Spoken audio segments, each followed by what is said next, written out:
Welcome to another episode of Inspired Voices. My name is Riera, and this is Jennie Marie. Hi. It just flows right out your mouth. Jennie Marie. Jennie Marie. Why don't you tell everybody what you do? Sure. So I am a breathwork facilitator, breathwork coach, wellness coach at a place locally called Restore Hyper Wellness, and I also do women's retreats in Costa Rica. Oh, okay, gotcha. Oh, so those are the titles of what they are. Yeah, now yeah. Some people might say, what is a breathwork coach? What is a breathwork facilitator? Right.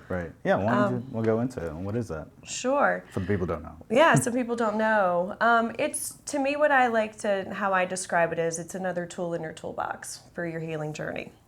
It's the first thing you do when you arrive here, and it's the last thing you do when you transition.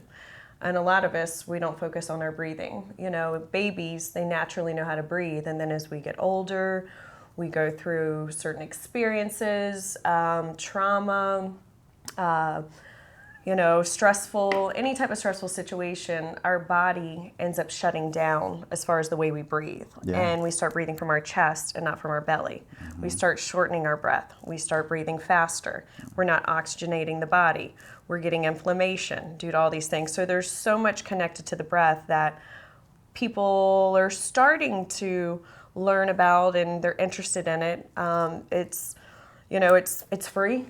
So I tell people, once you learn how to do it, it's free. Now, there's all these different types of breathing or breathing techniques that you can utilize in certain situations, or stressful situations.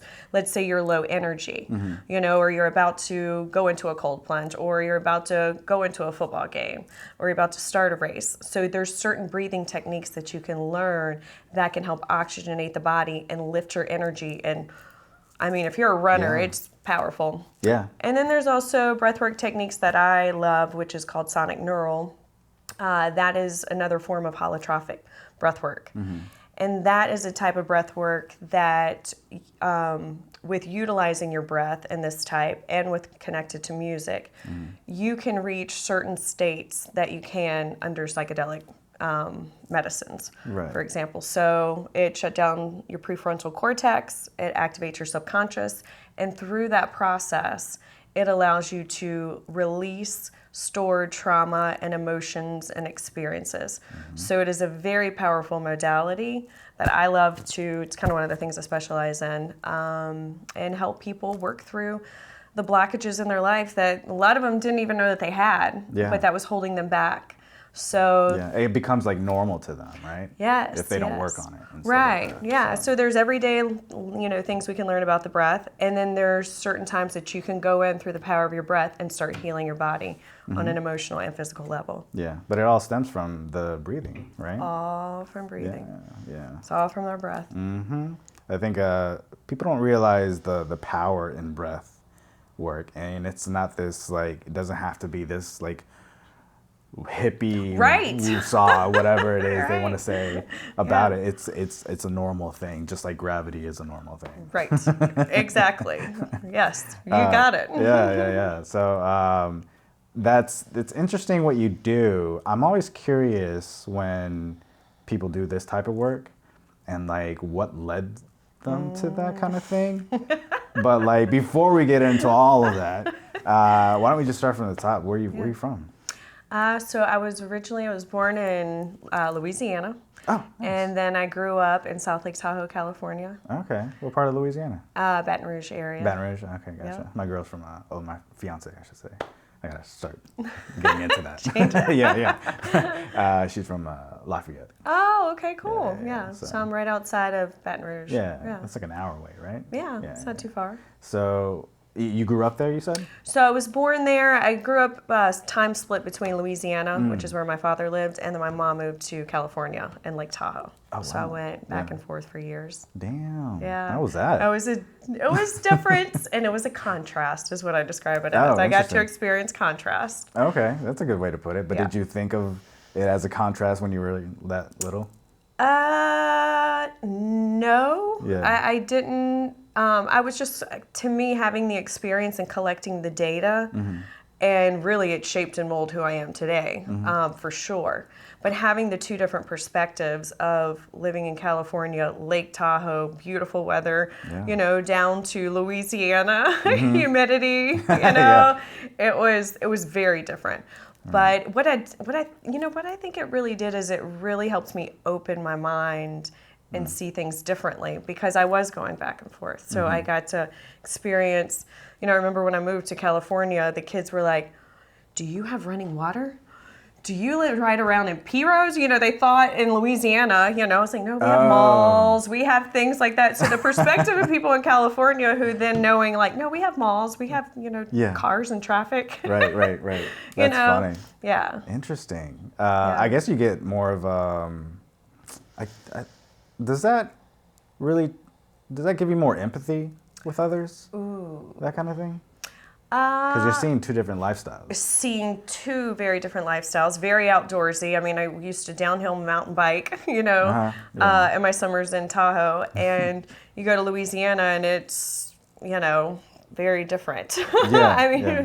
We weren't hiking and things like that. So I feel like for me, it did help with empathy, because I got to see how different people live and see the challenges and struggles that, in adolescent, middle school, that's really whenever I remember the difference between the two. It was, it helped me open my mind to see people from a different perspective.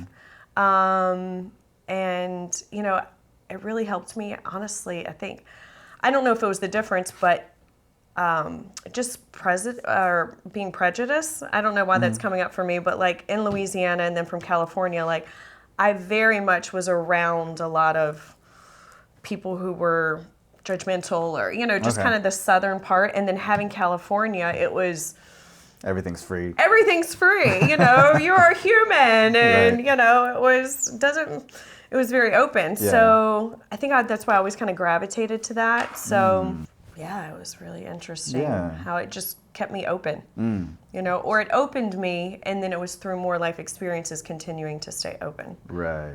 Yeah. So it was only summer times that you would spend in Cali? No, I would go back and forth. So I went to school there. So summertime and holidays were kind of the part of Louisiana. I guess that was going back and forth. Yeah. Whew, that's a rough time to go. Yes. It's hot. It's hot. Yes, it's hot. But it's good for your skin. Apparently, I used to tell people. And then you get sun, right? Yeah. Well, I don't know, whatever. Anyways. Yeah. So growing up in Cali, growing up in Louisiana, did you kind of just do that throughout like middle school and high school kind of thing? Yeah, I did. So I have, I'm the baby of 5 girls. So my mom, so we had 5 girls in our family. So picking up and moving to California, when I was younger was a big thing for her. She wanted to get us out and let us see another part of the world, So she packed up and we moved when I was, I think it was 8, somewhere around there. And yeah, it was definitely it was always an experience in a house with 5 girls. That's for sure. Especially as the baby, right? As the baby. Yeah, the baby of 5 girls. Did they treat you okay? They did. I mean, well, they definitely did. What I've had to learn growing up from that is that, my sisters and I are so tight. And while we would fight and bicker and take each other's clothes and do all those things, we grew up and I thought that the world was like, women were like us. Yeah. That it wasn't until I had to go through, life experiences in adulthood that I experienced kind of the contrast for women, if that makes sense. So like, between you guys, you just thought that's how women were and stuff like that. Yeah, I mean, my mom raised us very much Little House on the Prairie. Oh, really? Growing up, we had Sydney, which was our bread. She made homemade all the things. She ran La Leche groups. She sat there and birthed babies for an entire decade. Right. So we grew up. Although that's interesting. Living in California, my mom raised us like Southern girls, which is very good, but there's also a lot of contrast with that, like people pleasing and different things like that. Just, sit down, be quiet, and those types of things. So it's as growing older, in various relationships and, jobs, careers, learning that like the way I was raised and the way we're raised as women are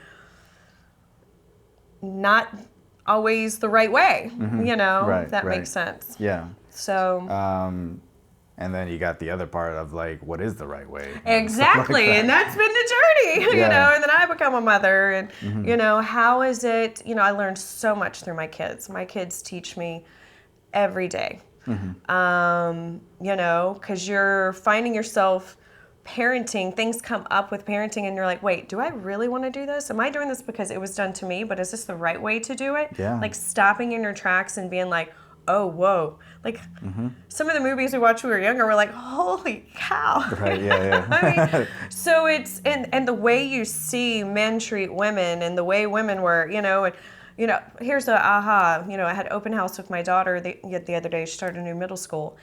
And she was talking about, segregation in the school is where she was. She was like, that was in the like 1800s. I'm like, no, honey, that was in 1960s here in Cary. This school was one.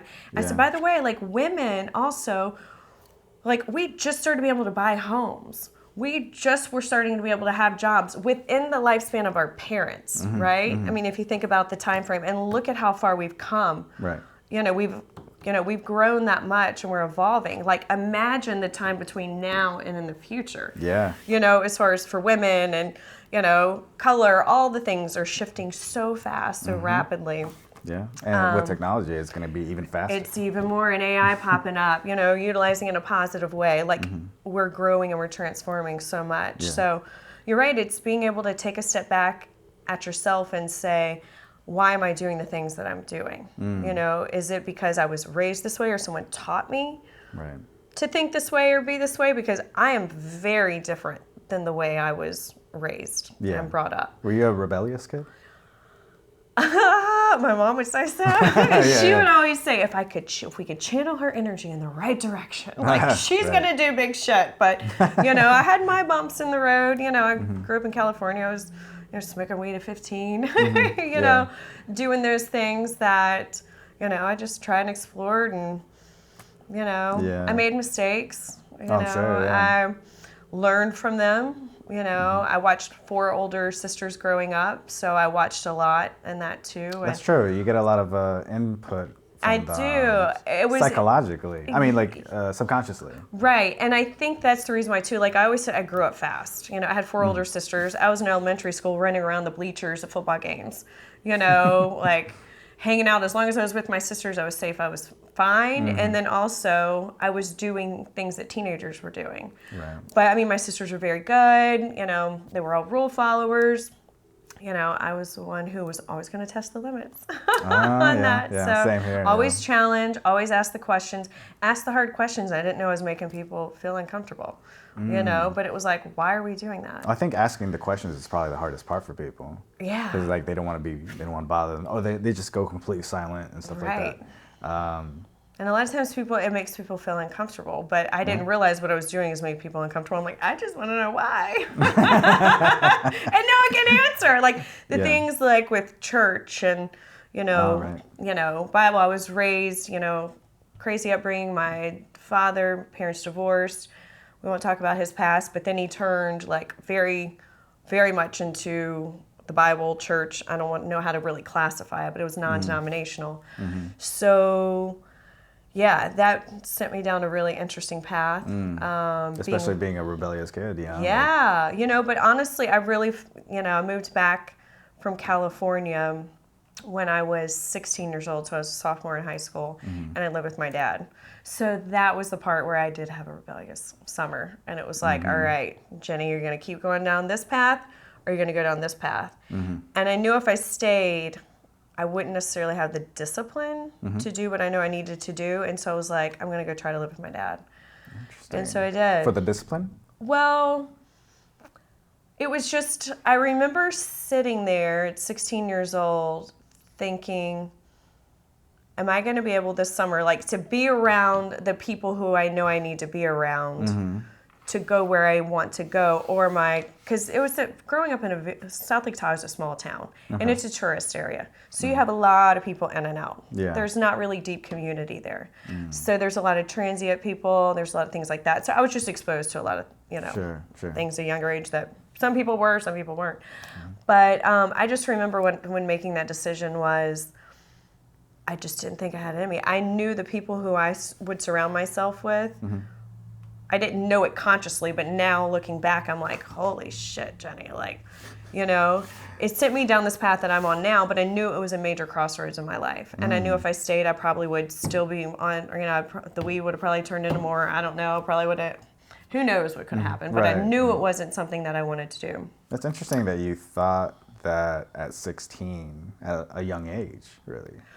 Yeah, Like, well, it was... That crossroads, that major crossroads, right? Well, I kind of was given, like, Jenny, what are you doing with your life? Like, you know... Oh, by your parents? Yeah, well, interestingly enough, my mom sent me down to Mexico. My sister lives in Mexico at the time. Oh. She was, she's a missionary. She's married and has 5 kids now. But it was a summer where my mom goes, you're going down and you're going to work with Amy for the summer. So I packed up my mountain bike. I saved up my money that I was, and I flew down to Mexico. Yeah. And I helped them out that summer. And that's when, so my sister, they owned a ranch, and they have a whole place it's a rehabilitation for men who are coming off drugs and alcohol. Oh. They go and they would stay there and they'd learn a trade. So plumbing or roofing. So I went down there, and man, did I work. I was hanging fans, you know, in there, and I, you know, getting away from all of it, and then, you know, being down in Mexico working with them, it's where I really had a hard look at my life, and it was like, all right. I think moving between Louisiana and California, correct me if I'm wrong, made you realize like that fork in the road sooner. Well, it was literally, I was in Mexico, and I remember picturing, okay, Louisiana here, Dad, thinking about that life, and then here in California, freedom, all these things, but do you have what you need to be able to make the right decisions? And I really didn't think I probably had the self-control to maybe do it. And then thinking about going to live with my dad, it was, I knew he was churchy. I knew it was, I just honestly... I remember going, this is going to be boot camp. It's like, it's going to be a lot of arguments. It's going to be long. Yeah, but I was like, I'll give it a try, you know, and so on the phone, I remember packed up my bike, went straight from Mexico to Louisiana, moved in with my dad, and there's a lot of stories and all of that. There's a lot. So let's go back a little bit. When you were in Mexico, was it a culture shock for you, or was it just... No. Because the place you were at was kind of like... Yeah, I mean, I think also being open, and, you know, I'd been down to Mexico a few times to see my sister when she went to college. So she lived with my dad, like, for years, basically, when my parents split. So she went from Louisiana to Mexico. That's where she went to college. Gotcha. So I remember going down there as a kid when she moved in, went to college in Monterrey, Mexico. Gotcha. And so being down there, I mean, it was a culture shock as far as the environment, but it was, I mean, you just got to see the contrast in life too. Yeah. I mean, and the fact look at how freaking small your problems are. You know what I mean? When you were 16 years old, and you know, I mean, I was working that summer at, you know, Camp Richardson. I was making money, but like, I was partying. And then when you go and you know, literally see how people live and the challenges that they're faced with, and then to see them.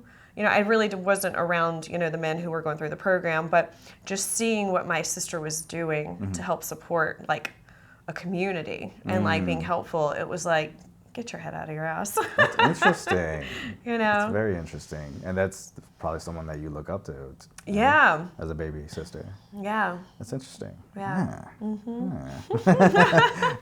So you moved in with your dad. How was that for the first, like, few months? That was boot camp. That was life boot camp. I remember showing up in Louisiana. I looked different. I sounded different. You know, I remember people coming up and they're like, where are you from? My nickname was Callie. So, I really stuck out. Right. And, you know, whenever I went to, because you're switching in high school. And so when I went to this high school, it was, I mean, I got along with everyone, though. At that point, I talked to the jocks, the cheerleaders. It was grunge was really big then. Yeah. So gothic. Like, I would talk to them. I would just, you know, I was friends with kind of everyone. Right. I didn't really... So what made it boot camp?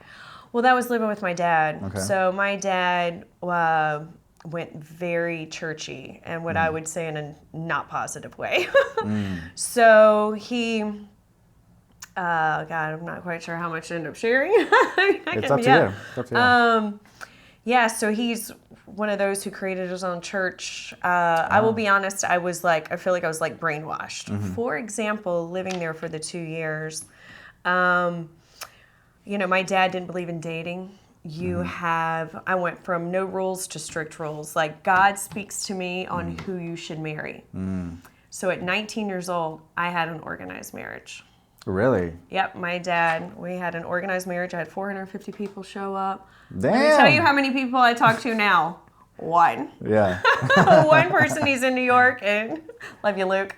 You know, like, he's a friend, but yeah, none of them. So it was a big transition, but it taught me, like, so much. I mean, like, it taught me a lot. Like, honestly, when we want to talk about struggles here, you know, think about it. My dad had remarried, so I had a stepmom. They had 2 kids. I move in as this kind of troubled teenager, whatever you want to call me at the time. I was just a freaking teenager too, who just needed a little bit of attention and guidance. Stay. You know, I needed bumpers on my lane. Exactly. You know, at that age. But yeah, so my stepmom, you know, it was very intense. I would have people. She wasn't very nice. You know, so I think there was a lot of bitterness and resentfulness for me moving back in while she knew she could help. That was just like, you're disrupting my family. You know, I'm not quite sure what the reason is. But well, this person from the outside world is coming into my family and changing their minds. Yes, right, probably. the whole thing. And I'm bringing in all these crazy, you know, because they're churchy, go to church every single time the door's open. You know, they were super involved. My dad was the prophet of the church then. It was like a huge dome church in South Louisiana. Damn. You know, it was a really interesting time. And I just remember going through that. That's honestly what really connected me to, like, my spirituality. Although my dad was very Bible and churchy and I was in there, that is whenever I was asking all the whys. Why this? Why that? Why all of that? And, like, the answers didn't make sense to me. I was like, this, you really truly believe this shit? I mean, honestly, you know, some of it, but it was like a lot of things are taken out of context and things like that. But I was at a young age questioning a lot of that. Did you ever think about running away? Oh, it's interesting. My dad used to threaten, there was like a girls' school number on the refrigerator. So like when show would go down, he would point to us, like, go to the girls' school. And I remember going, you know, should I really go to the girls' school? Like, I remember that being, again, one of those forks in the road. And honestly, there was more fear in going and doing that and being alone. And, you know, I don't know, like, all these troubled kids. And I was like, I'm not a freaking troubled kid, you know? So anyway, I just, every single time that would come up, I would make the decision to stay. Like, this is where you're supposed to be right now. Not knowing that I was being controlled. Oh, interesting. And really, I was controlled. I mean, though being around and raised in that, I knew I needed structure, though. You know what I mean? It's like I knew I needed help as a kid, or I needed some type of guidance. You know, that's all that I had. So, you know, I ended up, you know, getting married at 19 years old. Dad picked him. I know it sounds so freaking crazy, right? Like, now I look back, I'm like, holy shit balls. Like, well, how did that go down? Me. It feels like it's a movie I watched. That's how, you know, it literally feels like a movie, and it didn't feel like me. How did it go down? I mean, I won't say any names, but, you know, I mean, it was someone in the church. You know, like, when you found out, like, he's gonna pick someone for you, like, what? Well, I remember it's like, go. This is how crazy the brainwashing is. So it was, God speaks to me, you're supposed to marry. I remember, like, time would go by, or I don't know, and it was like this kind of pressure to get married too. It was really interesting. Wow, I just tapped into a new feeling through that process. You know, I was kind of pressured. So, and I remember he's like, who does God have? Because God spoke to him. So I was being tested on who is God speaking, blah, blah, blah, blah. You know, so I'm like going through names. I would go to him. He's like, no, no, no. And there was this one person. And I was like, okay. I mean, I was young. I'm like, okay, I'm in school. You know, my dad was a big builder in the area, so each person got a piece of land. So he built me a house, and built a house when I was in college. I had this house, and I was married, and Damn. it was really fucking interesting. I don't know my story. No, you Okay, I didn't know. I was like, forgot to ask that. I've been holding it back, but no need to hold it back. but yeah. So honestly, it was a really interesting period of my life. How'd you get along with them? I mean, I got along with them. Yeah. Well, it's now. It's so funny thinking about that was me. Sorry, I haven't talked about this in a long time, so it's really interesting. It's interesting to me now because I haven't put myself back in that place in a long time. But yeah, it was ridiculous. I mean, it was. Now realizing who I am now, again, I'm grateful for that part of me. But so we ended up finishing school. I moved to North Carolina because he was getting his master's at NC State in civil engineering or something like that. So it wasn't until I got away from there, I get a job here. I'm working. I literally come out and I'm like, holy shitballs. You forgot there was a world? It was like, what the hell is going on? Yeah. So he was taking forever to finish his dissertation, basically. Hold on. So when you moved, and that oh shit moment, how long was that? Was that like a month? Oh no, that was probably right a away? year. Well, I mean, we moved here and then I'm working, I'm supporting him. I mean, he was lazy as hell. School, yeah. Do you know what I mean? Because he was doing school, and I was working. I've become very successful in a sales position. I'm making a lot of good money, especially at that age. Yeah. And yeah, I knew something was off. I don't know how to really describe it. But I ended up needing time away. I went and stayed at a friend's house, and I don't really know how to describe it, but how that went down, this is really interesting. Yeah. I haven't talked about this in a while, but I remember when I went to him, I'm like, I'm going to go stay at a friend's house, basically for separation. I needed some space. That's whenever the shit hit the fan. The shit hit the fan when he ended up, he's like, I'm calling your dad. He's like, my dad has nothing to do with this. Yeah. He's like, I'm calling your dad. Literally, in order for me to leave the house, I remember he kept wanting to put my dad on the phone. This is so funny to talk about. And I wouldn't talk to my dad. I'm like, he has nothing to do with this situation. Yeah. Anyway, so he put the phone up to my ear. I'm like, yes. And these words are what went through my head years and years and years later that kept me moving, kept me going. He said, Jennie, what are you doing? I said, I'm leaving. And he said, do you know what you're doing when you walk out of that door? Oh, no, he said, stop listening to the devil. That's right. It was, do you know what you're doing? Well, stop listening to the devil. And I was like, okay, whatever. And he said, do you know what you're doing when you're walking out of that door? And I was like, what? He said, you are ruining your life. I remember I took the phone and I said, just sit back and watch.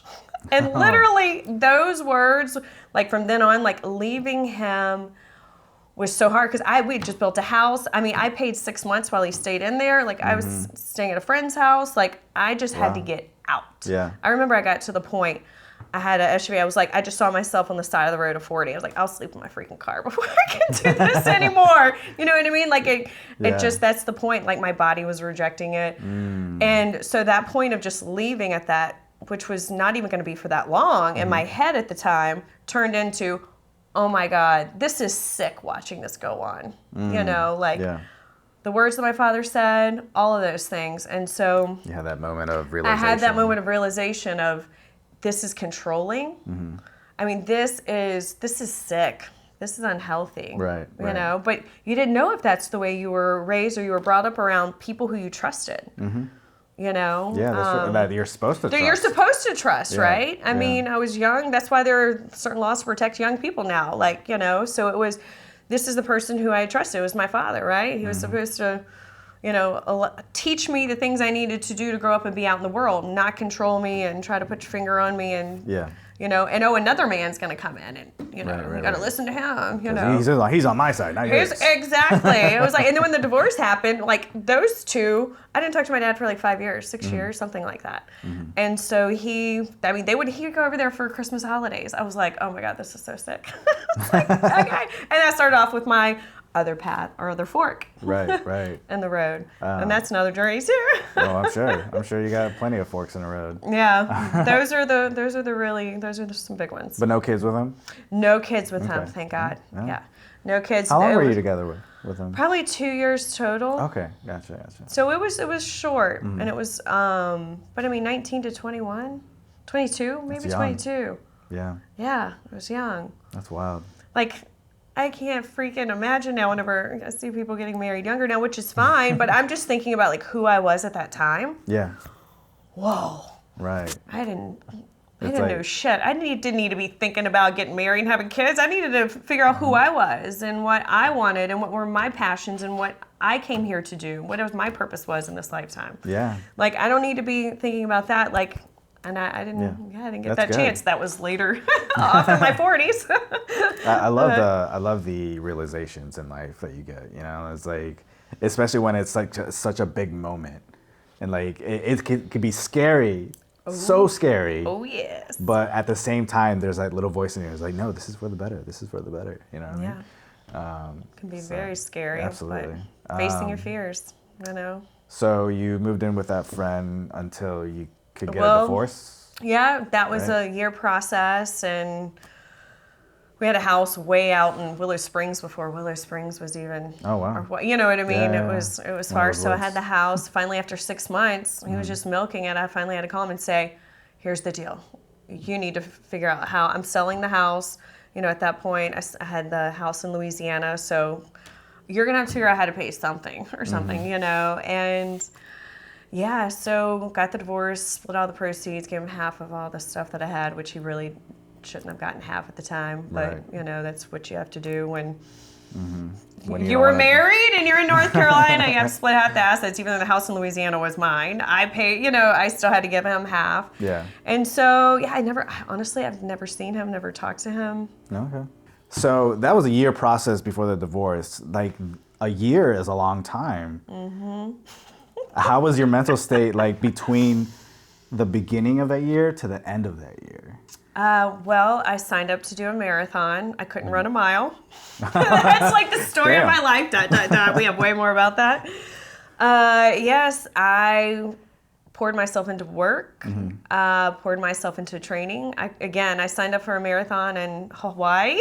In Hawaii? And I was like, yeah, I'll do that. It's December. I have 6 months. Yeah, I got this. And then I went and ran a mile. I'm like, holy shit balls. This is really hard. Yeah. And I mean, I printed off running for beginners or whatever it was and started running. I couldn't run. I did a walk run. Why running? I don't know. It was like pushing, you know, it makes sense now that you're saying this, why I did other things in my life. It was something that I had not, like something about the physical, putting myself in physical challenges to prove that I could do it. It was very empowering. Now I realize that's why I did it. I didn't know why I did it then. Yeah. But I think it was proving to myself that I could do something. Yeah, and on your own. On my own. Right. Wow, that's another good one. I didn't realize that. And it was fun to go to Hawaii, and yeah, it was very challenging. I mean, when you do that first 16-mile run, like your whole Saturday is like done. Like it was like, I mean, on that American Tobacco Trail, I mean, I just remember running and then running with Mace in the morning or something, you know, before anybody really wanted to live in Durham. That was me, you know, at the time. So, yeah. That's interesting. It was, that was kind of the why. That's why I did martial arts, or I still do martial arts. It's because it's that proving to myself that I can do this, and it's only me. Like I can control the whole thing. You know it's interesting that my subconscious would do that. That's why I did it, because I honestly now I can put myself back in their shoes. I didn't realize that I was doing it for that power, but that's what transformed over those 6 months too. Was committing to, like, I remember running as therapy. Like, I would be processing so much shit on those runs. And you talk about runner's highs, right? Then there's also, I was having all the physical ailments. So my shin splints. I remember running around the office with like ice packs on my shins underneath my dress pants. You know, I poured myself into my work at the time. I was at a startup tech company. When I started, we were about 3 million. I was there 15 years. Right. So, I mean, I was in my 20s. We were at this tech startup, working crazy hours. I mean, the shit was wild. But I remember going, I love who I work with. You know, we created different departments. You know, it was what the product has. We always would say it was really boring. It wasn't sexy, but we really enjoyed who we worked with. And so, I mean, I was there 15 years. My blood, sweat, and tears were all over that company. It was like we were in growth mode. And as soon as there was a challenge, you know, the owner would come to me and say, Jenny, we need you here. You know, and I'm like, if I knew I could do it, I'd be like, yes, I got it. And there were a few times I'm like, I'm not the best person for this, but so-and-so I think would be a better fit for it. So, but during that time, I mean, I was working a ton, training, you know, running a lot. In my 20s, really exploring who I am, you know, what I want. You know, and then I would say about a year or two after, that's whenever I met, you know, my kid's dad. Okay. So, hold on, going back a little bit, just a little bit. When you were processing, trying to figure out who you were in your 20s, were there certain things that you would do specifically, or is it just trying new things, like running, when you did that? I would say trying new things. Like, I was always super driven, like crazy, up for a challenge. I didn't realize it then, but I look back now, like someone the other day just said, Jenny, you live a big life, or you want big experiences, like after this retreat. And I was like, what does she mean by that? Like, what does that mean? And then, like, now I'm starting to understand, like, oh, well, I always want to push things to the edge. I always, you know, I say this over and over and over again to my clients, to my kids, and, you know, people around me. We need to get comfortable being uncomfortable until comfortable becomes comfortable, because that's where the change and transformation happens. That's where you really make your breakthroughs. So many of us stop and we stay in this comfortable zone, in this space for too long. Don't get me wrong, there is so much beauty in comfort. Like, I mean, I love comfort. But it's when we end up staying in this comfort zone too long, where then we become stale and stagnant and, you know, unhappy, and, you know, all these places where we need to find our, you know, I said this on the retreat to the ladies, you know, last week. You know, we need to find our edge every day. And our edge may be different. Like, your edge yesterday is going to be different than today. Like, I was guiding them through cold plunges when they never thought they could do a minute in there, and they were doing 7 minutes. And I got to get them out of the water. I'm like, you reached your point. There's no medical benefit for this. Now get out. You know, it's like, but they face their fears. They face their challenges. You know, they're overcoming these limited beliefs. You know, sorry, I'm starting to get into my business, what I do, but like, now you're helping me tie into, like, holy shitballs, this is what I've been doing my whole life. And it was really that drive for change and growth. You really start to find yourself. When you're uncomfortable. So that's how I got into breathwork, was the other thing.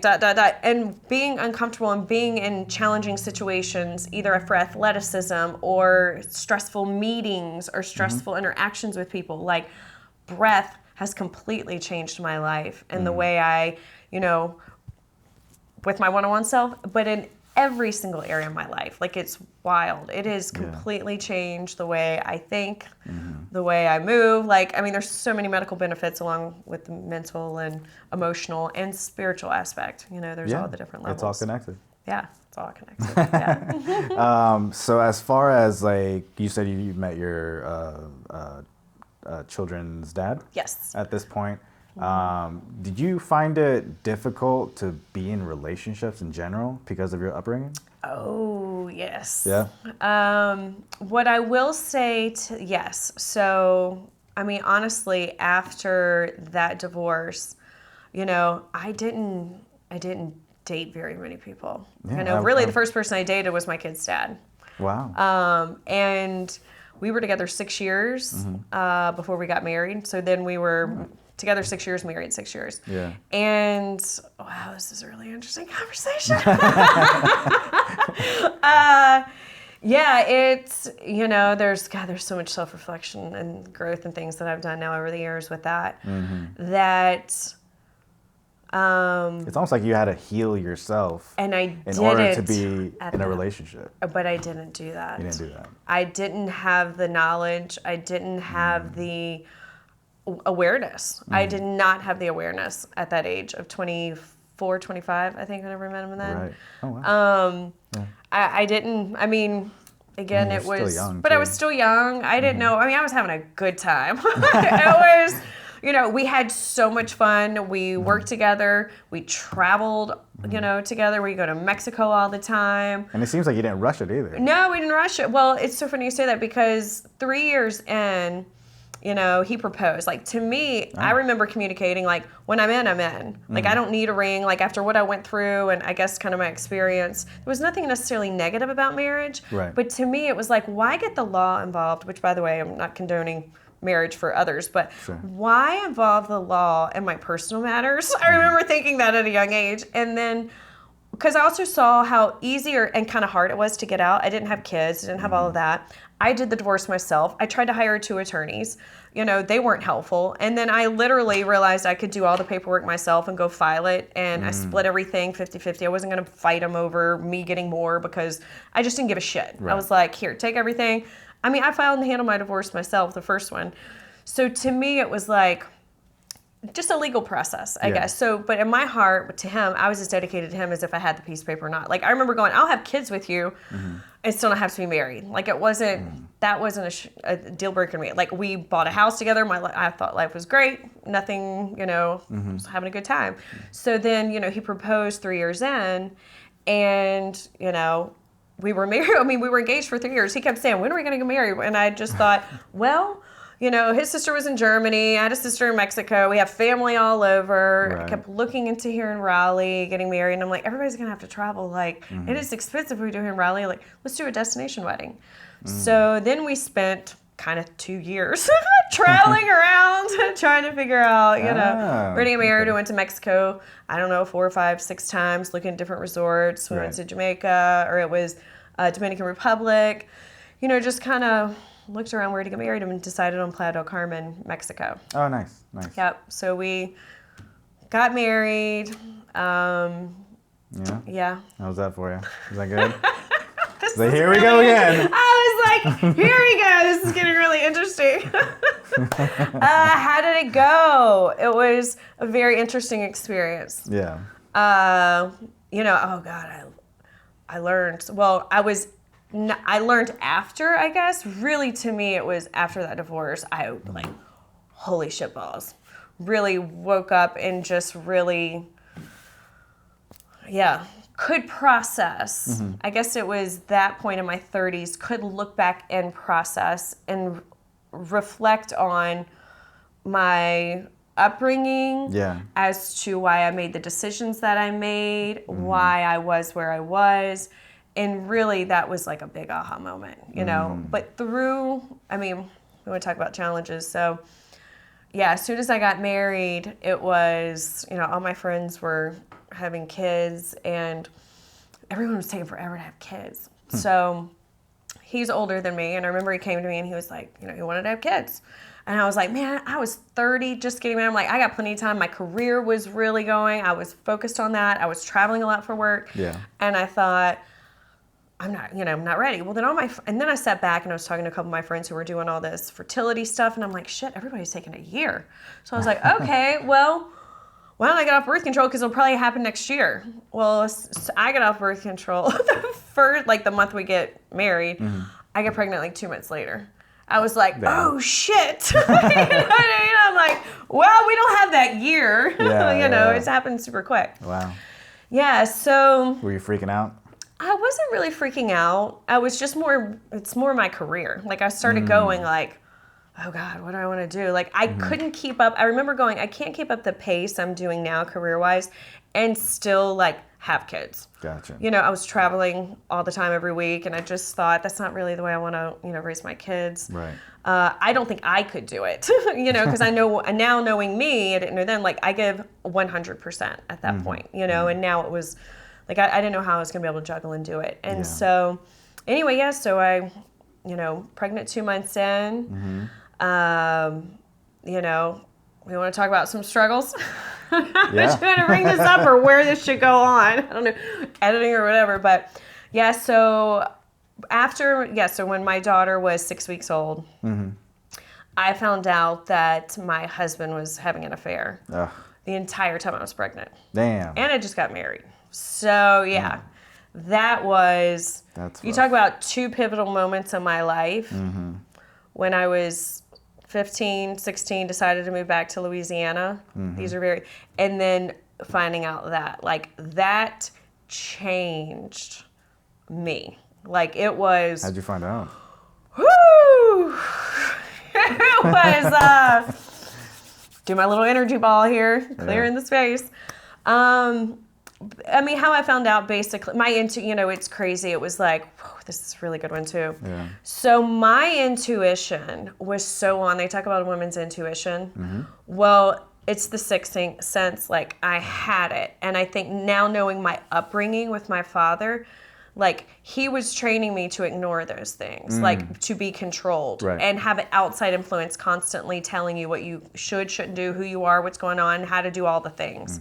So basically, being raised by that, it was like, shut off. Like, I remember thinking I was crazy, like that thing. And then also being around someone who is very similar in nature. Yeah. Like, literally, I would come up with, like, asking questions like, what is going on, like, with the relation. I started seeing things going on because it was a friend and neighbor 2 doors down. Oh, gotcha. So it was someone who I knew. Yeah. But, like, I'm pregnant. I remember bringing stuff up, and, like, he literally made me think I was crazy. Man. But then I'm pregnant. They're like, and I kept going, is it the pregnancy hormones? Yeah, is right, it like, right. you know, oh my gosh, like, this whole change is wild. And so, yeah, it was. Damn. Yeah, so how did I find out? Finally, they made me think that I was crazy enough that I ended up having to catch her, not knowing, but, you know, it was this wild situation. But finally, I had to come to him and made him think that she told me everything. Oh.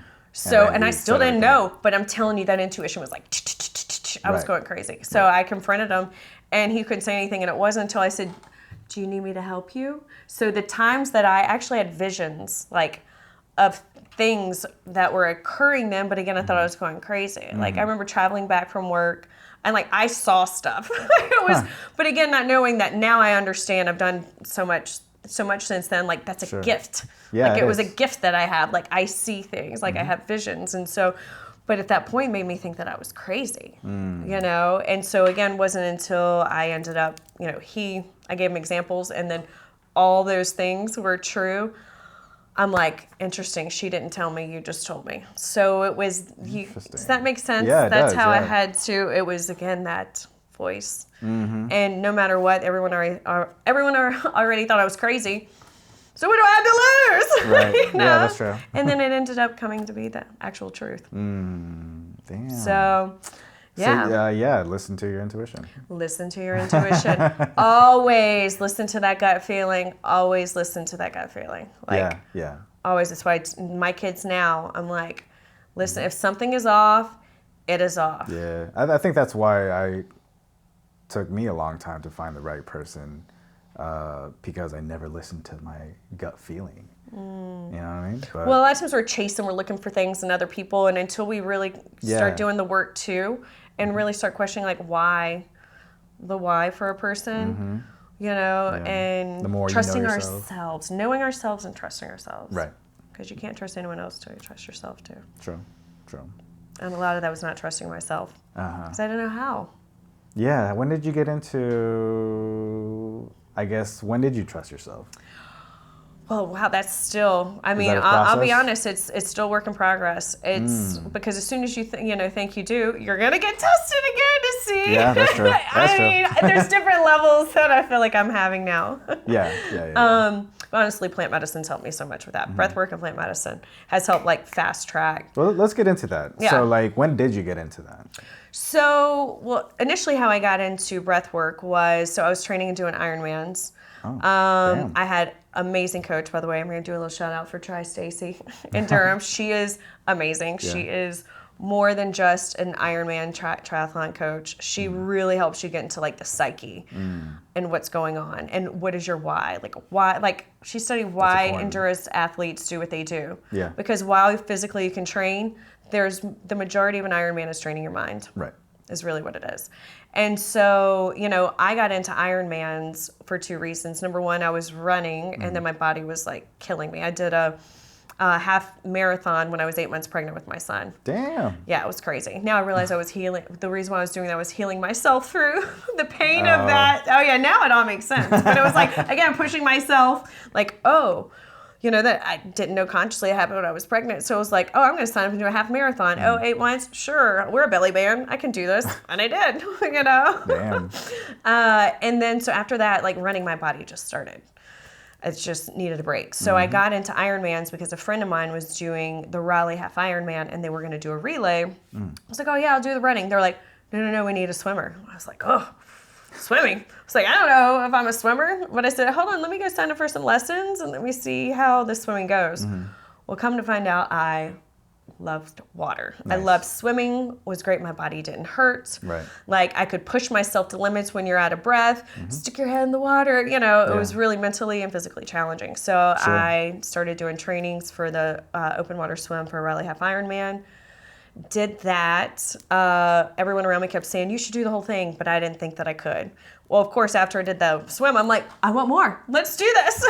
So I signed up to do the Raleigh Half Ironman the next year. Damn. So that's how I got into half Ironmans. And so I spent that year swimming, biking, running, working with a coach. How many miles is So a half Ironman is 13 mile run. Oh, I should do it. Swim is 1.2 mile swim, 56 mile bike, and a half marathon. Gotcha. Okay. Right. Gotcha. So that's a half. Yeah. So I was doing that, training through it, like processing again. I'm figuring out like who I am. And I mean, I remember going on bike rides and be like, like I would just be connected to God. Like, I don't know. It was just like, that's when I really feel like I started opening up and like, it was pushing myself, physically to limits and seeing how I could do that. It was like, I didn't know I was doing physical training, which would then turn into like mental training and emotional training to be able to leave the relationship ultimately. Right. Like I, kept wanting to leave, but I didn't think I could do it. There's so many psychological parts that related to that. It's almost like the half Ironman and all these activities that you were doing were strengthening your mind. Yes, and empowering me. Like it was so wild because what people would see, I remember them telling me, I'm like, I don't see that. Like, what are they talking about? But actually, so what ended up, I also during a lot of that time, like I was getting anxiety. Work was getting a little stressful. I'd be in, high growth mode for a tech company. I would be dealing with very dissatisfied, upset clients is usually what I would be put on a plane to go in the relationship and figure out what we need to do to keep them. So I was doing that type of work. So I was constantly getting beat up and, but so I found myself in challenging either meetings or even with training. And so there was one time, actually my first time I was doing open water swim training. Actually it wasn't first, it was probably a couple in, but we were out at Jordan Lake. And we were doing a practice swim. The water was cold. I hate cold water. Had a wetsuit on. My coach got us all out there to practice open water swimming. It was a choppy day. There were boats out. And I just remember doing this practice swim, and I was having to breathe out of one side. And the chop was so big that I'm having to do one breath every single time. And all of a sudden, like I remember sitting up, I'm like, I can't breathe. My coach was on a surfboard over there and she sees me and I'm like, yelling, Stacy. She throws me on the surfboard, unzips my wetsuit. And I'm like, Stacy, what's going on? I can't breathe. She's like, you're in fight or flight. You're having a panic attack. I'm like, why am I having a panic attack? I know how to breathe. She's like, your body is shutting down. Like that was one of those things where I've learned the power of the mind and the breath. Like it was an aha moment. Like I freaking know I know how to swim. Yeah. But doing the breath work, it showed me like it's powerful. Not only that, when I got on the surfboard, she came up and gave me a hug and she's like, breathe with me. Like my coach is literally sitting there holding me, teaching me, like slowing my breath down and regulating my nervous system so that way I could stop the panic attack. Right. And that was my aha moment for breath work. Like I had no idea the power of the breath. Yeah. And then, shortly after that, I would go to the pool to swim and I was dealing with all this anxiety with putting my head in the water. My coach would meet me up there and she's like, come on, we're going to do some laps. So she would swim in front of me and she's like, we're going to work on breath holds. And then I started learning the breath holds and the power of breath holds, what it did for my athleticism. Yeah. And then, fast forward to like from an athlete's perspective of breath work, then I ended up divorcing my ex-husband and I started like this healing journey of going to Costa Rica and all these things. And I ended up meeting a breath work coach down there. Were you like, did you just like Google and that's how you found the Costa Rica stuff? No. So I have a friend of mine, when I was married, they moved down to Costa Rica. Oh, okay. And they worked remote. Their kids were young and they were like, why the hell are we in like, Holly Springs, North Carolina? We can be anywhere. So they moved to Costa Rica. Okay. I do have to say when I was very young, I always had this thing about Costa Rica. Like I would do projects on it in school. I had no idea. I just always was fascinated with Costa Rica. And so when they moved down there, she ended up, she would keep calling me and messaging me. She's like, you have to get down here.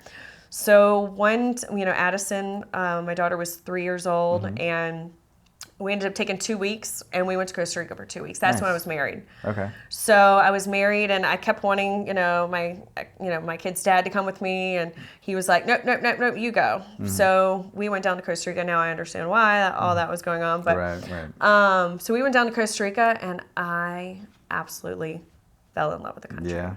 I mean, traveling alone with a 3-year-old, I was so safe. People were so nice and kind. Like, I More get there laid at the back. airport and they see a woman with a child, like they're bringing me to the front of the line. I'm like, what is going on? This is not the United States. Right. They were just so friendly and they were so nice. I didn't know the language. Everyone was so kind. And I mean, I literally bebopped around with my 3-year-old for 2 weeks, met up with them, but then we just, I was in this town called Nosara. It was a small town, and I fell in love with it. Yeah. What about it? Is it the peace?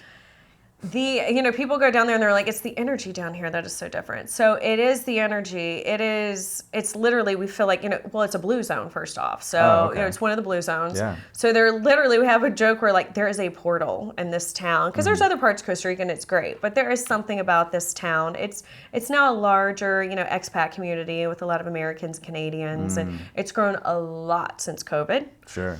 But whenever I first went down in 2014, 15, I think was the first time I went down, it's changed a lot and it's grown. Yeah. But it's really a community of, think about it, all like-minded people who are going to uproot where they are and go live in the jungle and live this like another kind of life and this pace of life. It's, it's a lot of surfers. So it's, a lot of surf community. It's a big healing community. It brings in a lot of healers, a lot of energy workers, plant medicine, yoga. There's a big yoga institute there. There's a lot of different retreat centers that are available there for yoga, plant medicine, breath work. Nice. So that's really when I then was opened up to breath work and breath work classes. Gotcha. Okay. So went down to Costa Rica. You found breath work there. Your kids were still with you at that time, right? Yes. Oh, well, there's a big story. So, yes, during COVID, so 2020, well, then I started going back and forth. It's You're kind of a right, long story. right. And then I divorced in between there, so we don't have to get on. That's a whole other thing. But so grateful for all the experiences. Sure. So really after my divorce, I didn't realize it, but I would find myself going to Costa Rica about every 3 months. I didn't plan it, but I would go and I'd get back and I'm like, oh my gosh, I need to get back. Like it was my reset. So I found myself going down there. Now I look back, it was a healing center place for me. Like Sure. there was a great community down there, and I would just go end up staying for a week. Sometimes I'd sign up for a retreat. I look back and over that time period, I went to like 8 different retreats between most of them Costa Rica, Morocco. I did one in Morocco. and just kind of was traveling around post-divorce, doing retreats. And I kept going back to Costa Rica for a number of reasons, but that's where I ended up meeting kind of like my breathwork teacher at first. She was a former defense attorney in New York. Okay. And so she got into breathwork because she would end up teaching her clients how to breathe to get on the stand. So she was then retired. She's down in Costa Rica teaching breathwork, and I really connected with her. So every time I go down to meet up with her, and we're doing breathwork classes. Nice. And then it was utilizing, I mean, I would be in some of these breathwork sessions, and I would have memories that I didn't even remember. Right. And then I'm releasing those. Do you know what I mean? They're having come up. So I was doing like a lot of deep inner work through breathwork at the time. Because breath work is also connected to your muscles as well. That muscle memory. Yes. Yeah. I mean, it's our body stores and traps all the experience that we have and the emotions that if we don't let it out, it stays in. Yep. Which then becomes illnesses and sicknesses. And so the way you can release that is either through your breath with audible, physical means. Clearing, movement is another way. And when I was a professional, well, I'm still a professional actor, but I used to train in Lee Strasberg technique. Okay. And that was when you sit in a chair and you're where you're holding tension, say my shoulder, and you're just moving it very slowly, fiber by fiber, and you're just like, releasing it through a sound and stuff like that. The sound is adding sound into breathwork too for the body is phenomenal. But I didn't have a breakthrough until like a year later. And all of a sudden, just everything from my childhood trauma and all that stuff, like, released. You were storing right there. Yes. Not just from there, but like all different parts of our body. Our emotional body holds on to so much. Right. You know, it's wild movement, voice, you know, through the breath. You know, that's why I really enjoy scream therapy sometimes too. Like it's, you know, for years I wouldn't do it and like hold it in, and like now whenever you get that rage, like I used to scream in a pillow. Like, I mean, there's been one time where I literally was holding in so much that I literally screamed and I lost my voice for 2 days. It was very transformative time of my life though, and it was like amazing euphoric things going to happen. But it's, you know, I just kept being quiet and holding things in, and it was such a freedom and release from that. You know, a lot of times we just don't let ourselves do it either, and because we feel like we're not supposed to. We're humans. We're supposed to sit here and hold everything in and be strong, be tough. Right. You know, don't show emotion and keep it inside. No, let it out. Get that shit out. Exactly. Yeah. You find yourself even more by doing that. Yeah, we're holding. I mean, when you release all of that out, you create so much space for new things and different things and feeling good in your body. And, you know, a lot of us don't even know what good feels like. We're so used to walking around one way that until you start making these, you know, changes in your life and you start realizing it's a snowball effect, you know, making those positive changes in your life. Right.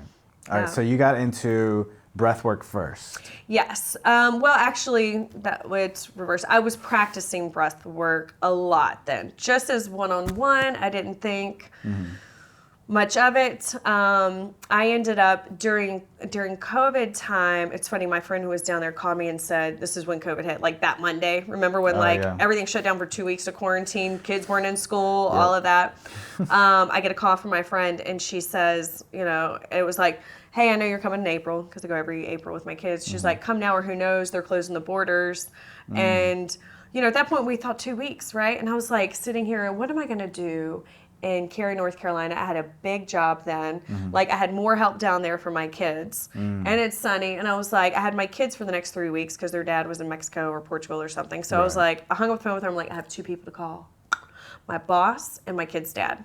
So I hung up the phone, called my kid's dad, told him, well, you know, he's out of the country, and he's like, well, you guys are safer in Costa Rica than you are in the United States. Called my boss. Told him, he's like, well, as long as you have internet and you can get back here when the doors, you know, when the doors open to see your clients, fine. So Monday night at 7 p.m., my kids had already just put them to bed. They were young. Bought tickets for Tuesday morning at 7 a.m. flight to Costa Rica. Damn. For me and the kids. I literally threw our stuff in a suitcase, was just thinking, you know, 2 weeks. Well, I would pack for a week. I was like, well, we'll do laundry. Fit it all in one suitcase. Woke them up that morning. It was dark. I was like, come on, guys, we're Ubering to Costa Rica. And they were like, what? So we get in the car, we go to Costa Rica at 7 o'clock the next morning. Wow. I mean, on the way down there, I didn't have a car. I didn't have a place to stay. On the airplane, I was booking my budget rental. Yes, Ronald rented a car for a long time from him. And they all know me very well at the budget. And then I, just booked my favorite hotel for 3 nights, Gilded Iguana. And I was like, when I get down there, we'll figure out the rest. But so we get there for the 3 days, and then things started closing down there. The hotel came to me, and I started going, I need a freaking kitchen. I got 2 kids. Like, I can't eat out all the time. Right. So I just went on Airbnb. I typed up my story.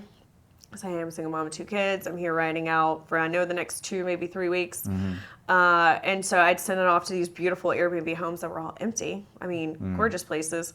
Some I put in my budget. Some of them were like, you're crazy. I'm offended you're offering me that. I'm like, not for me. Next one. And then there was this amazing guy, Steve, who had the most magical freaking house in the world. He said, yes, of course, please go stay there with your kids. He said, because if someone doesn't stay there, the jungle takes over. And he's like, I just want to be able to continue to pay.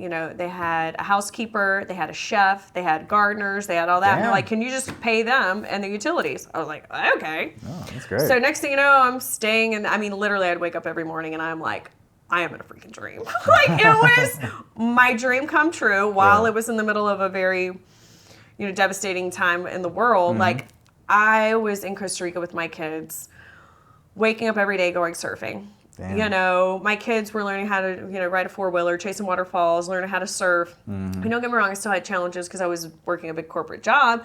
But I was able, I found a local nanny who was she was a gymnastics teacher at the time. My daughter was in gymnastics. She was a Montessori teacher. So she was like homeschooling my kids while I was still being able to work. It's nice. Right. And it was affordable. I mean, it was like, oh my goodness, this is wild. So it's funny, the 2 weeks ended up turning into like a year. So I ended up living in Costa Rica for a year. Damn, basically is that's what ended up nice. happening. Yeah. How'd your kids take it?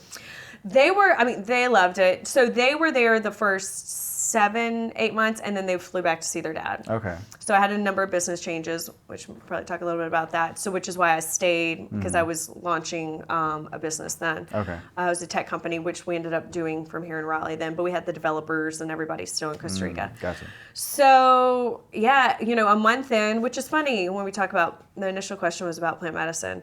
So I had heard about ayahuasca a couple years before. I can't even remember probably the first time I heard about it. I remember doing research, watching YouTubes, doing all this research about what is ayahuasca. Yeah. Went down to Costa Rica a few times and met with, I had a couple mentors there, and they were like, explaining it to me. And then I get a call actually from one of my mentors. She's like, I had a dream about you doing, you just need to be careful. She was like, literally, I'm warning you, just need to be careful. I'm just letting you know if you decide to do it or if you don't.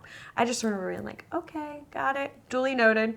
So then, I signed up to actually do Rhythmia twice, which is a retreat center down in Costa Rica that specializes in ayahuasca. Okay. I have not done ayahuasca there now, so I can't speak to it. I would usually describe it as the Hollywood of ayahuasca retreat centers. Right. They have medical doctors. I mean, if you want to go do it, and you need a medical facility, and you want, they have, the medical practice. Top notch. You go do it. I, now knowing the experience I had, I want to be, in the jungle. You know what I mean? I want to be in. I don't need the Hollywood stuff. So, fast forward, I'm in Costa Rica. I bump into all via word of mouth, everything down there. It's so crazy. It's so small word of mouth. It's beautiful the way it works. I had someone, say, hey, have you ever done yahe? I was like, yahe, what's that? And they're like, ayahuasca. And I'm like, no, funny enough, I was going to do it and never worked out. And they're like, oh, well, the shamans that are at Rhythmia, they're all here. And so do you want to get together and do ayahuasca? It's basically I'm getting the shamans at Rhythmia, but they can't do anything. Right. So I was like, okay. I said, well, let me see. I just got down here with my kids. What is it like? Let me see if I can find childcare. I don't know. Yeah. The very next day, it was wild. Everything started lining up. That's whenever I met the nanny who popped up. Morgan, she needed to make money because there was no school. And so she got to babysit my kids, and she was freaking awesome. Yeah. So everything lined up like that. That's nice. That's a sign right there. Exactly. And I remember driving on the way to go do ayahuasca with this group. Didn't know anyone in the group. I remember leaving my kids with someone who I just met. I just remember going, this is so fucking crazy. The music is blaring in the car, and I was like, I had no fear. It was wild. I remember driving, I was like, I listed all the things that were like crazy, crazy, crazy, crazy. I was like, and it's never felt more like I'm supposed to do this. Right.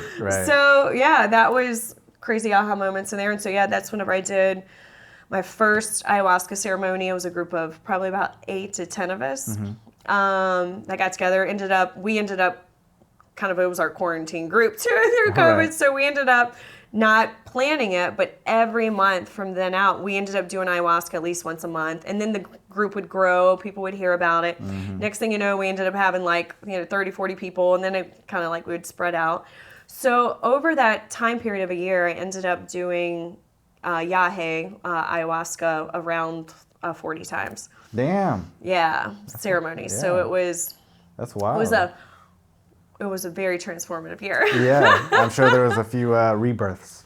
Many. Well, it's interesting because the first one was every single ceremony was completely different. What I would say is when you set your intention, whatever your intention is, you get it. Yeah. So you really, really, really think about what your intention is whenever you go in, because you will get it.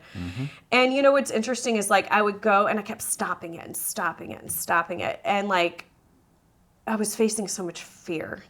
So much, honestly, when people... How you were stopping it?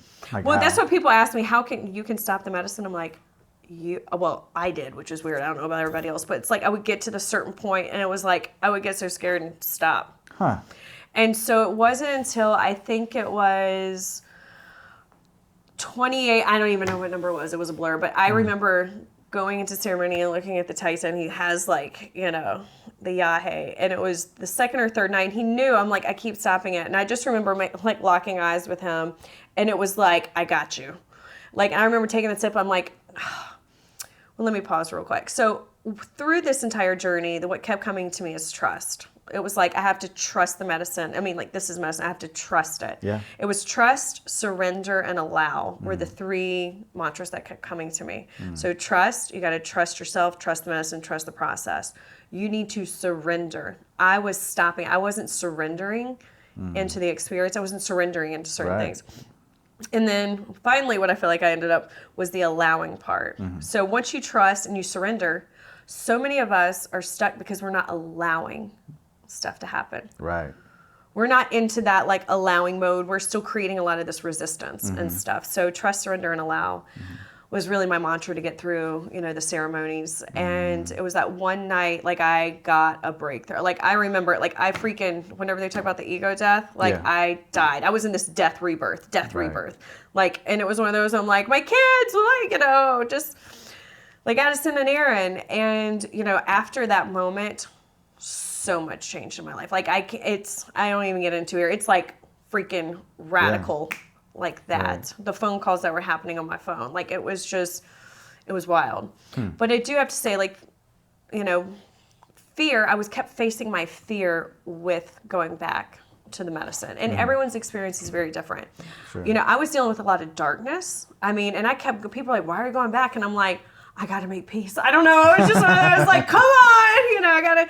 And then now, when I came out, after Costa Rica and doing plant medicine, all of those experiences 1,000% prepared me for what would happen in my life after that. Yeah. I would if you would have told me before doing all that I would be over here doing this, I would have been there's no way I'm not going to do it. And also I'm not doing it in this lifetime. I probably wouldn't have made it through alive. Yeah. But because because of ayahuasca, and again, it didn't make sense to me in it. And I did do a lot of journaling. I did a lot of that. But then we had rainstorms and my journal got got wiped away on a lot of the stuff. But thank God it's coming back to me. But I would have moments after doing ayahuasca that much where I call it aha yahe. So yahe is the Colombian of ayahuasca, but aha, it was I would be sitting there, I'm aha yahe. It's not deja vu, but it's I have been here before. Yeah. You have those massive deja vu moments, but it really was, I had this in ceremony. Right. So it was confirmation to me as I was going along this really dark period and what I was being faced with. It was I got you. Yeah. It was preparing you. You were learning so much about yourself that you could handle anything that comes at you. And it was wild, to see the world, because I didn't to really understand energy and like the experiencing oneness is unbelievable. But it's also like the light and the darkness. I just remember going like, why is it so dark? I'm like, my mantra is, we are the light in the darkness. We are the light in the darkness. And that goes along with a number of other situations I've been in is we're in the light and the darkness. You wouldn't know darkness without light. You wouldn't know light without dark. You know, you got to have the contrast. Yeah, there's a balance. Yeah. That's interesting. I never done ayahuasca, but I have done medicine healing retreat as far as like DMT, shrooms, and Molly. Yeah, I had a rebirth at that moment. And when I was coming down from the shrooms, I was like, I don't know how people live in this world, society, after me literally being a ball of energy and like experiencing what total freedom was, because that was my intention. It was like, what is freedom? You know, that was my question. And so like, well, understand we are energy, and this is our earth suit. Right. And this is like kind of a dream. I mean, there's got to be better words for it. We're all trying to put like these human words to these experiences, which is really hard to do. So anyone figures it out, let me know. Yeah, it is. Yeah. But yeah, it's like it's changed my life completely. As I still think about it every single day, and it was like 3 years ago. You know, it's like I see the world as there's two people. When I see somebody, I see two things. I see a soul and a body. Yes. But like taking the soul and what that soul is experiencing to a whole new level is just a different meaning when you go through that kind of experience, I guess you could say. Powerful. Yeah. Life-changing. So I know you had a lot of darkness and stopping it and stuff like that. But how was your first experience of ayahuasca? How was it after that? Like after the experience? Yes. So I guess, the first time going on ayahuasca, it was just, to me, watching all the videos and reading and hearing all this stuff, I was like, oh my God, I don't want to throw up. Like I hated throwing up, or I hated all the, just the natural things whenever you haven't done it. But I was more worried about stupid stuff, but I didn't know that I spent a lot of time, it is true purging, like healing the body. There's a reason why you do the prep work before you go sit with the medicine. You don't have to, but if you want to maximize your time in there and try to be as crystal clear as you can, clean in your body, there's like this process you can do before you. Right. Well, I didn't do any of that because I didn't know, and that's just not really the way I just go in. So you're a risk taker. Yeah. Yes. So yeah, it was very intense. It was very intense for me the first time. And I think that's why, I ended up maybe stopping it. But it was just so beautiful. Oh, it's so amazing and life-changing. But it is so, I faced so much fear. And when you say that, what do you mean? Did stuff like the fear, whatever you're afraid of, come at you? Or? Well, for example, I didn't know. I remember it was it was I want to see the astral plane, because I was like, I don't know, Holy shit balls. I freaking literally got dropped in, and then later on I had a friend that told me, they're like, why'd you ask for the astral plane? That's where all the shit's going on, that's where all, and I was like, I didn't know. Holy shit balls. I literally am dropped in, and it's I'm literally in a war zone. Yeah. I don't know how to describe it, I just saw it. And then now I understand a lot of these things, but I didn't know it then. But I also believe that, this just came to me. I also believe that medicine gives you what you can handle.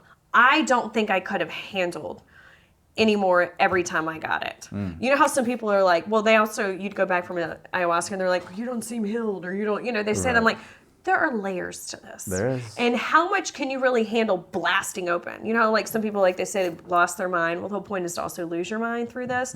But how much can you comprehend of this? So I really feel like, depending on where you are in your soul's evolution and what you're capable of, what you want to do or whatever, it will give you what you, I always say too, it doesn't give you what you want. It gives you what you need. Yeah. Right? And what you need is what you need for the evolution of your soul. You know what I mean? But I'm glad you said that, because that explains why people do it multiple times, and and each time is different and all that stuff. You Right. know what I mean? So. Well, and I did it so much, I didn't think anything of it. It was just like, as soon as I would be asked, it was a full body yes. So I'm like, sure, I'll, give it a try. And then it turned into, I didn't want to anymore. I mean, it's a whole other thing that got me into integration. So you go and you have these profound experiences. A lot of times, that's whenever I got back, I realized, like, there is not support for when you go have these experiences. How do I go back and integrate this into my life? Right. Like, it's very confusing. It can be very challenging. It can be overwhelming. Like, you just don't really know. And so I spent, what was that now, 5 years? I think I'm at 5 years post the deep year of immersion into plant medicine. Yeah. And sitting with ayahuasca to, how do I come back? Like, who am I? How do I deal with this? And that's really what set me on the path of, I was doing like psychedelic integration virtual summits. I was doing anything I could. I was like a sponge, trying to learn different modalities, meditation, quieting the mind. Like, I also went through insane like family situation in the middle of this that completely uprooted who I felt like I was. And like the world, my foundation was literally crumbled. Right. With the realization of a family situation that happened that we could talk about later. But like I said, ayahuasca prepared me for that.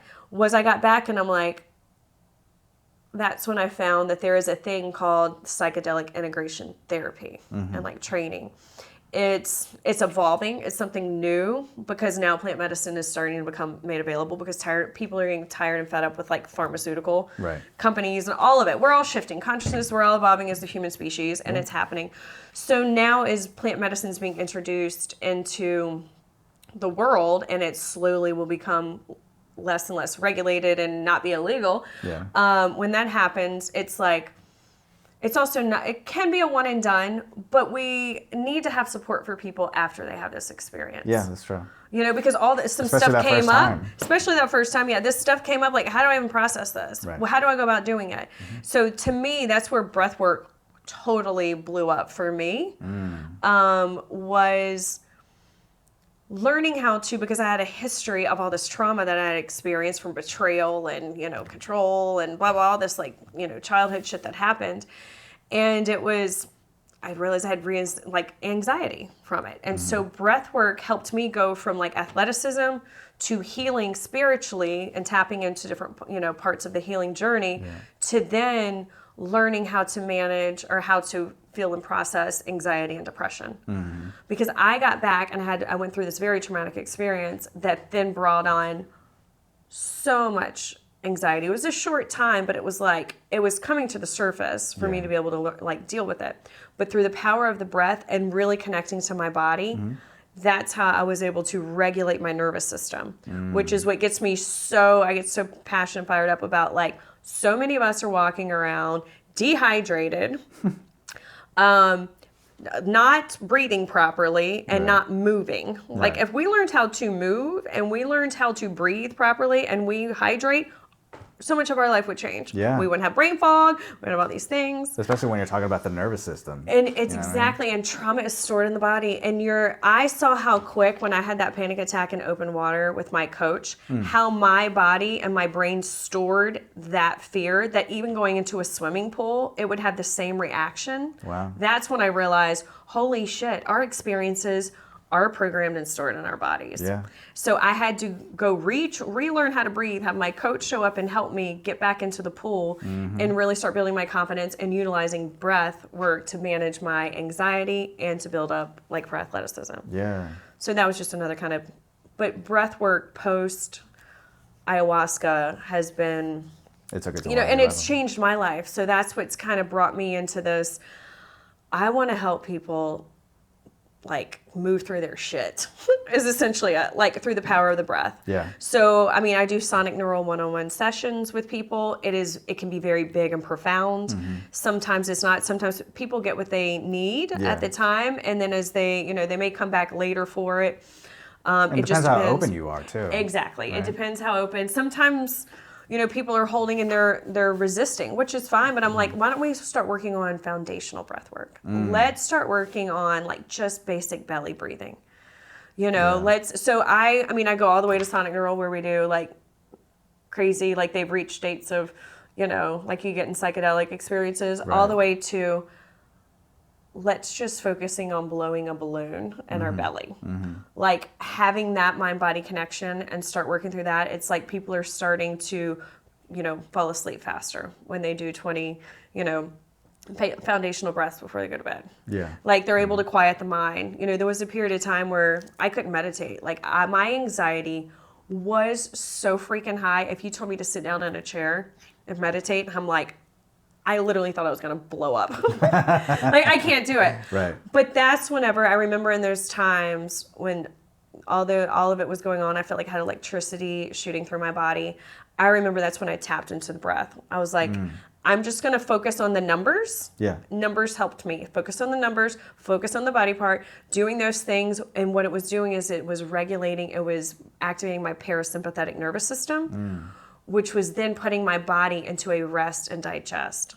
So trying to tell an anxious person to go sit down and meditate, like without having some tools, can be very frustrating and irritating. So to me, breath work is what helped me get my body to a state of relaxation, so then and regulated nervous system, so that way I could make better decisions. I could slow down, I could be more present with my kids. I could articulate a sentence really intentionally, which is what I wanted to do, versus just right. Yeah.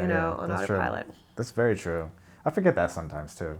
It's like it's funny because I changed my life at 24. I started doing all these healings and trying to heal all the trauma and learn all these things, and but sometimes throughout that process you forget the basics.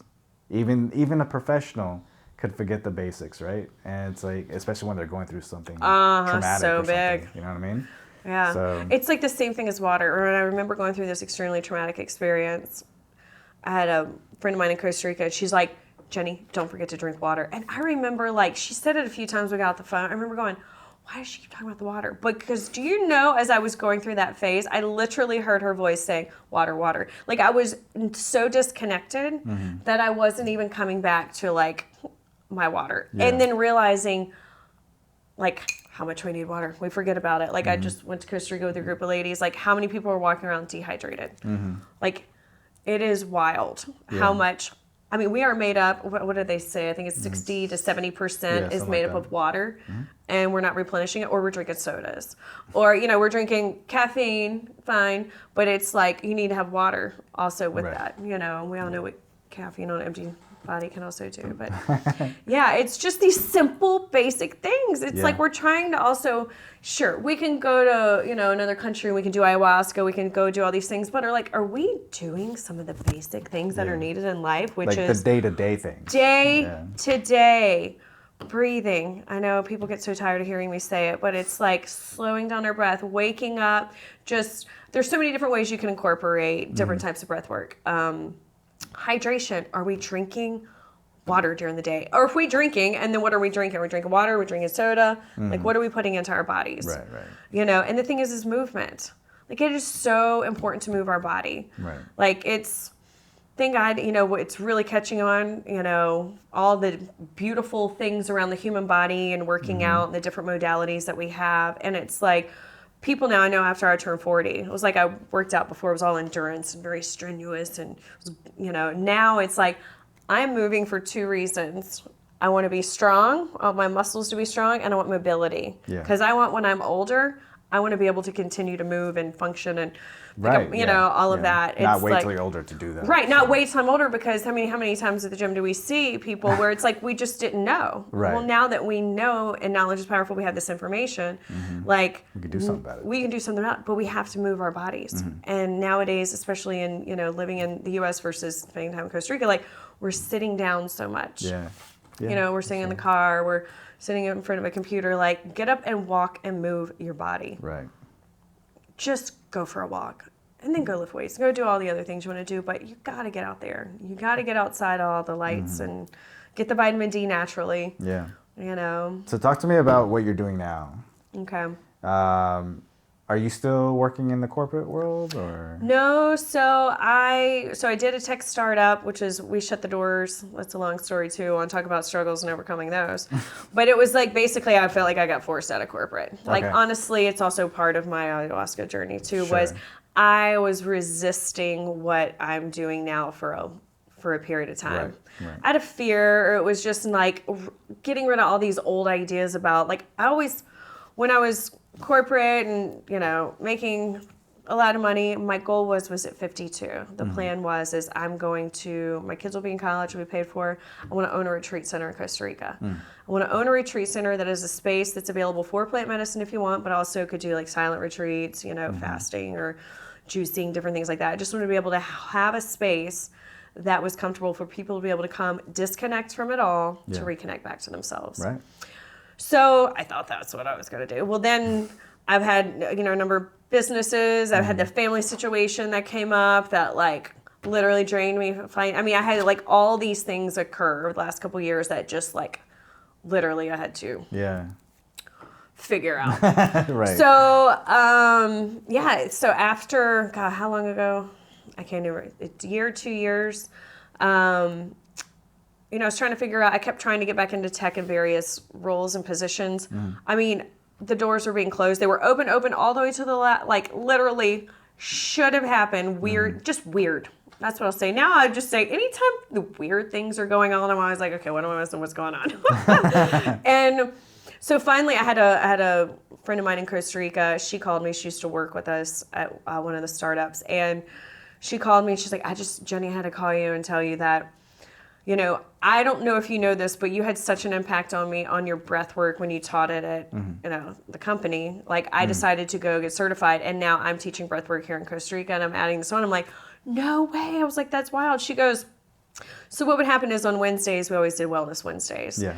And people would sign up and do something. And last minute, no one would sign up and they would call me and say, Jenny, can you teach breathwork for 30 minutes? And I'm like, sure. I'm like, I never understood it was just what I did, but I never formalized any training or did anything. I don't know, I just hopped in there and did it.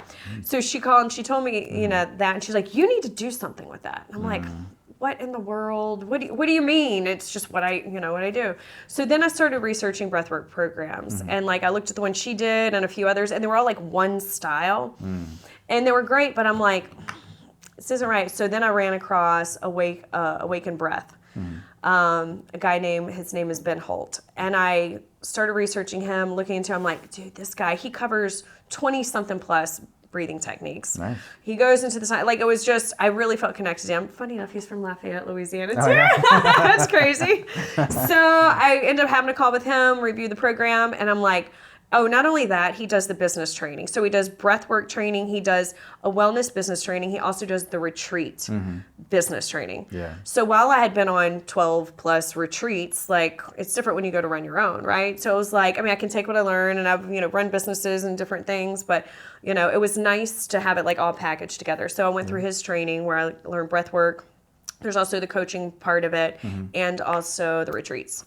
So that's what really helped me formalize, like really understanding the science behind, and it really helped build the confidence that I needed to go out there and actually do it and work with people on how to breathe. Right. So it also, as you go through a program like that, if you can imagine like your breathwork practice, just like, and when you're doing sonic neural like 2 to 3 times a week, which I was doing for a while, it was like really fucking intense, but it was really, really good.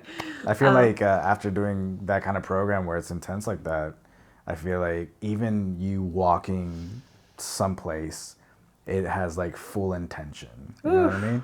It's like almost like a tunnel that comes out of your chest. It is, because you are letting stuff go. You're learning about yourself. You are digging deep. When you do that much breath work in a short amount of time and you're working, I was like a fast track of working through stuff too. Like my journaling, it was, I don't know, it was a wild, intense, But what I learned through that too was like, this is the precursor to really sitting with plant medicine.